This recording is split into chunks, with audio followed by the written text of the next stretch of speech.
पतित पावनी परम पुनीता जय मां सीता जय मां सीता पतित पावनी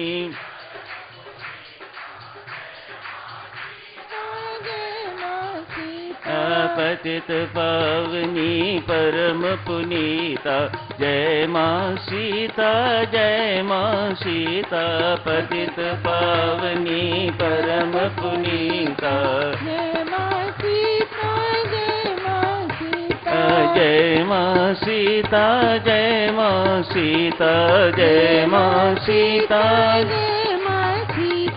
जय मां सीता जय मां सीता जय मां सीता जय मां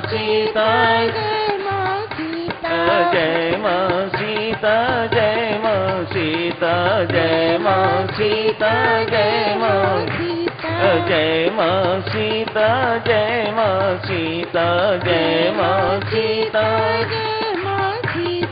जय मां सीता करो पुनीता जय मां सीता करो पुनीता जय मां सीता करो पुनीता जय मां सीता करो पुनीता जय मां सीता करो पुनीता जय मां सीता करो पतित पावनी परम पुनीता जय मां सीता जय मां सीता पतित पावनी परम पुनीता जय मां सीता जय मां सीता पतित पावनी परम पुनीता जय मां सीता जय मां सीता पतित पावनी परम पुनीता जय मां सीता जय मां सीता पतित पावनी परम पुनीता जय मां सीता जय मां सीता। बहुत बहुत धन्यवाद माला जी, बहुत सुंदर, शाबाश। पतित पावनी परम पुनीता जय मां सीता जय मां सीता, कैसा नाम है। सदक्षरों नाम लेते ही भीतर भर एक दफा तो पवित्रता की लहर हिलोरे लेने लग जाती है। बहुत पवित्र, बहुत पवित्र, अति पवित्र मां सीता।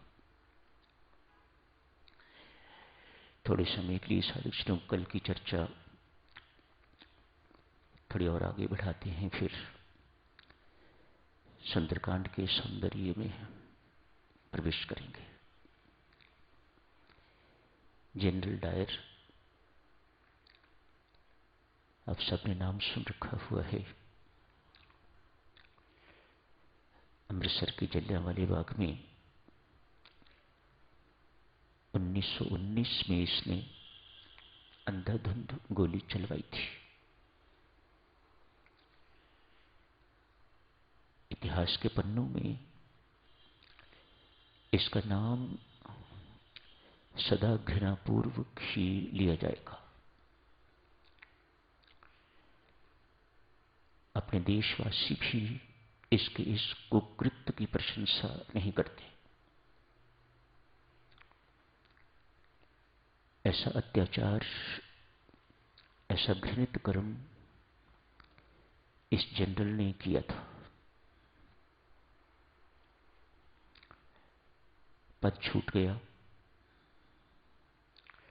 2 वर्ष के बाद पैरालिसिस हो गया।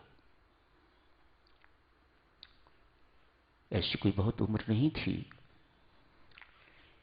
लेकिन ऐसा ही कहना होगा कि कर्मों का बोझ इतना भारी पड़ गया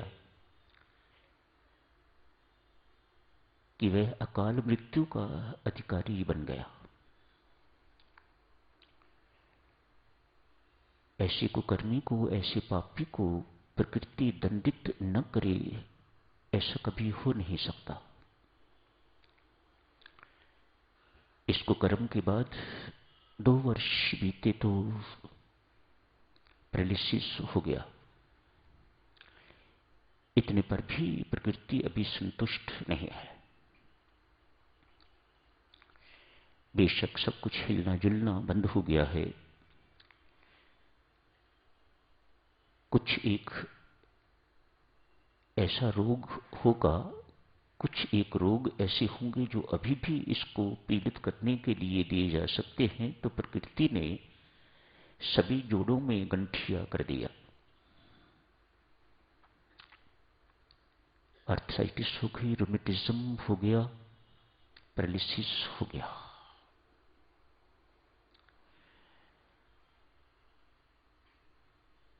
अंतिम जैसा किसी का होता है मरने से पहले, उस हालत में प्रवेश करने से पहले जब अभी थोड़ा सा होश था तो घोषणा करता है। जनरल डायर डेथ बेड पर पड़ा हुआ घोषणा करता है,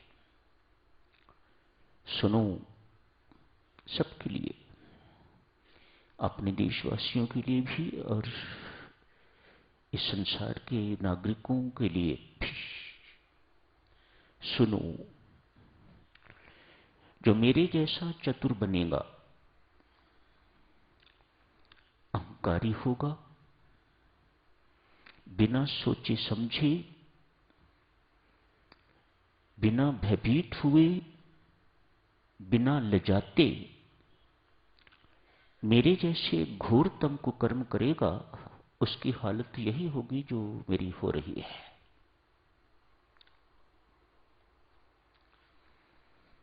अधिक न कहते हुए साधुजनों, यही इस बात को समाप्त करते हैं। रावण मर गया है। मरे हुए के शरीर से ऐसा दृश्य लक्ष्मण ने पहले कभी नहीं देखा जो इसके शरीर से देखा। रोई रोई से खून रिस रहा है। मृत शरीर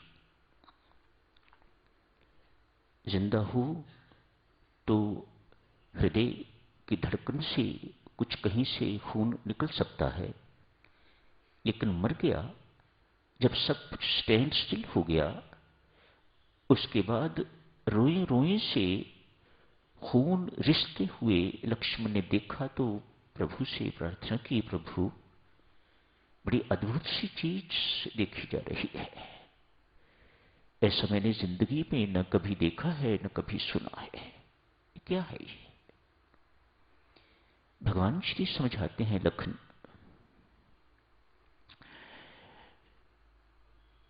रावण की एक ही सबसे बड़ी त्रुटि जिंदगी में रही है, उसका असंयमी जीवन। उसने किसी मर्यादा का पालन नहीं किया, जीवन अनुशासित नहीं था, जीवन संयमी नहीं था। इस असंयमी जीवन के कारण उसने अनेक अनेक अनंत पाप किए।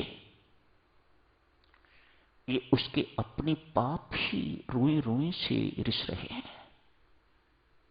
ये उसके अपने कुकृत ही, कुकर्म ही जो उसने किए हैं, पाप कर्म ही जो उसने किए हुए हैं, वही इन रोयों से रिस रहे हैं।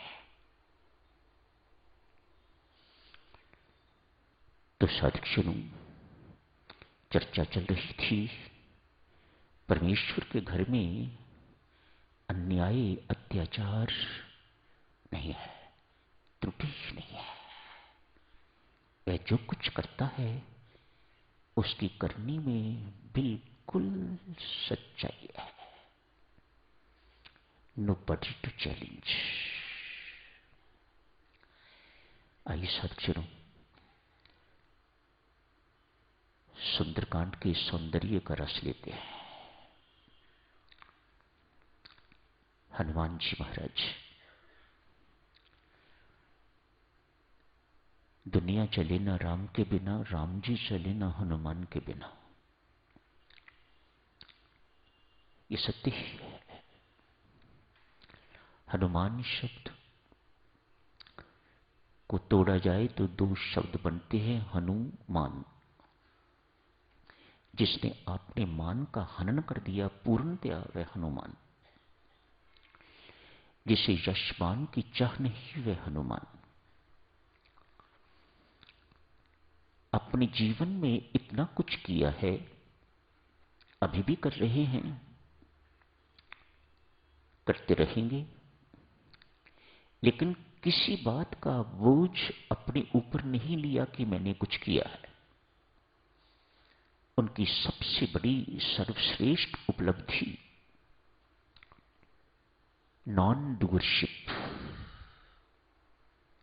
अकर्तापन। मैंने कभी कुछ नहीं किया, मैं तो मात्र कठपुतली अपने राम सूत्रधार के हाथों। जैसे उन्होंने नचाया मैं नाचा। मैं यंत्र, मेरे राम यंत्री। मैं मात्र एक खिलौना उनके हाथ का। दोनों संतों ने, महर्षि वाल्मीकि एवं तुलसीदास जी महाराज ने, एक सी तुलना की है हनुमान की। आज आपने पढ़ा हनुमान जी कैसे जाते हैं, जैसे राम जी का अमोघ तीर।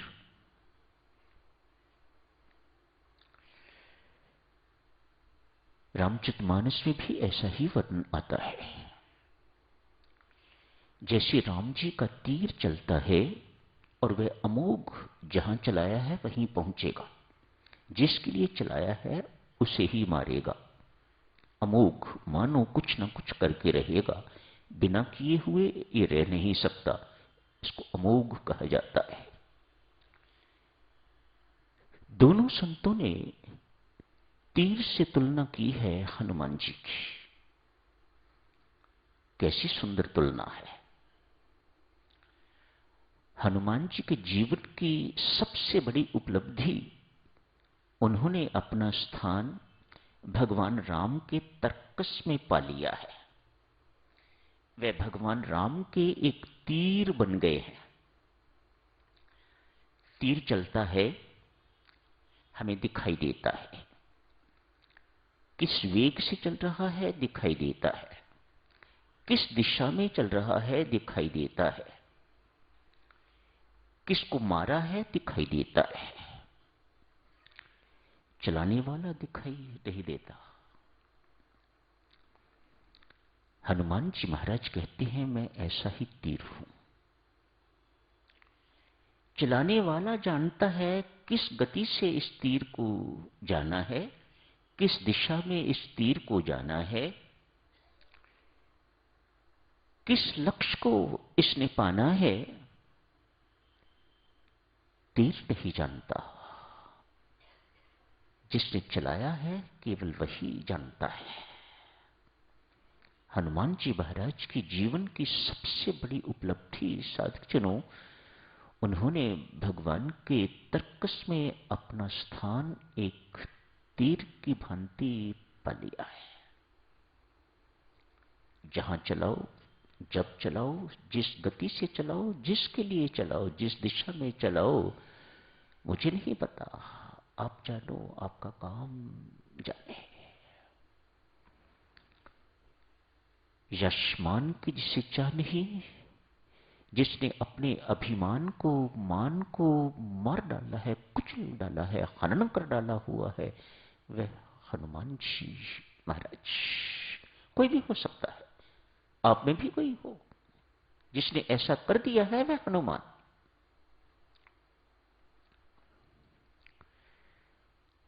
आओ देखें साधकजनों,